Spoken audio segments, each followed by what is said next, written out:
if you watch the first video, what's happening is I'm hitting the forehand and I'm bringing the wrist back like this. I'm not using my wrist. So I strike the ball and I hit the ball like this. It's a very consistent forehand because what happens is I make impact like this and I push the ball over. What happens here is I take the racket back and I'm not using my wrist at all. It's a very flat shot. Watch the wrist. And I set the wrist up like that, and I don't lay the racket back at all. I bring the racket forward. So I have to hit really perfect. There's no spin at all. It makes my elbow hurt too. And it comes off flat. And if I hit this ball with topspin, that ball would have dipped. But since I'm not using topspin, it doesn't dip. So it's really good when the ball's going to rise. There is an upper limit to how hard I can hit this ball because I just can't bring my hand through the ball fast enough. I lose the wrist hinge totally, but it's very stable. And so it's a shot I've been using in doubles. Comes out with a little bit of a slice, come a flat stroke. However, there's a limitation to the power level because I'm hitting so flat. If you lay the wrist back, it's significantly more power, and it's much easier to strike the ball. That's what we'll talk about. If you do your normal preparation where you start up like this, semi-western grip, out of your hand right here, first bevel, and you turn and drop the racket, the wrist is already laid back. If you don't use the wrist, and I just swing through like this, it comes off, you get the same effect. I'm not using the wrist.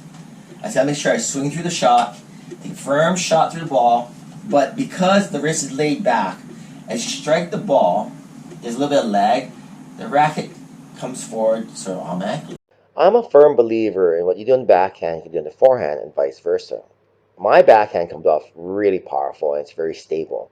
So I want to do the same thing on my forehand. There is an issue of opening your shoulders. But on the forehand, what I see happening was I'm not using the wrist. But the backhand, automatic lag on my backhand, it's a super stable swing path. I just follow the path of my shoulder, I lean in, and I engage the hips and hit it. The wrist is set before the ball comes.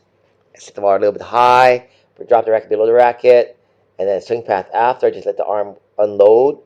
Make sure the contact's in front, a slight 45-degree angle, and I'm pretty good to go. And that's the total key to the backhand. So logically, you should be able to do the same thing on the forehand. The transition away from the back foot to the front foot, full follow through. And so this is what got me to thinking about my forehand and how I'm not using my wrist, I'm not lagging the racket. It does it on its own. It really strike the ball. I had hurt my wrist for 2 or 3 years and I couldn't use it at all. Even on my serve, my forehand, it was basically for 1 year I couldn't use my wrist. So I developed this other forehand where it's very stable but it's very weak, but it just doesn't make errors. But so going to this new wrist-free, I call it the wrist-free forehand. I lay the wrist back as I set, I bring the racket forward, I just have to make sure the impact's like this. The key in the preparation is getting that racket back and the lag. It's sort of like putting your butt cap to the ball, but I don't like to. Well, I actually kind of do. Lay it back, turn your shoulders, plant the back foot, put weight in your back foot, open stance. And when you bring everything forward, you make contact in front of you. The racket at a slight 45-degree angle, and it handles the high ball very well. Right by my shoulder, no problem. The other grip, high ball was terrible. It pretty much comes off with a slice. So if you gave me a high topspin in my forehand, I would have trouble getting the ball down hard. This one, it allows you to hit because inherently the grip is better suited to a high shot. So try it out. Really focus on the contact point being 45-degree angle. And I go in a 45-degree angle and you get a great forehand. And the wrist kind of naturally goes forward. Naturally comes forward. I don't have to force the wrist. I had forgotten that I would have my racket back here and I would strike the ball and my wrist would just kind of come through. I thought I would hit the ball and I would bring the wrist forward. No. You lay the wrist back, strike the ball, and come up for the shot. I like the semi-western grip because it reminds me of where my palm is facing. That's where my racket is facing. So my palm's here, so when I forget, I just go like this. It reminds me of how the forehand. The key is I have to strike the ball quickly. I make impact like this, and I follow through over my shoulder, and the stroke comes off pretty good. Keys are you turn, drop, strike.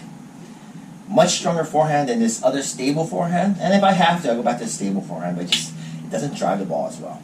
So take a look at the video, try it, see what you Focus on those elements. You lay the wrist back in the preparation. You contact in front of you and keep the racket at a 45-degree angle, and don't engage the wrist by laying the wrist back and just bring your hand straight through the shot. The wrist naturally flows. Therefore, the hinge is there in terms of power because it naturally flows, but you don't force the shot. And if you just focus on having the wrist at a 45-degree angle and swinging through the ball over your shoulder, it comes off pretty good. Try it. It's a much better shot than my lock wrist forehand, but just something to think about in the development of your forehand. I call it the wristless forehand.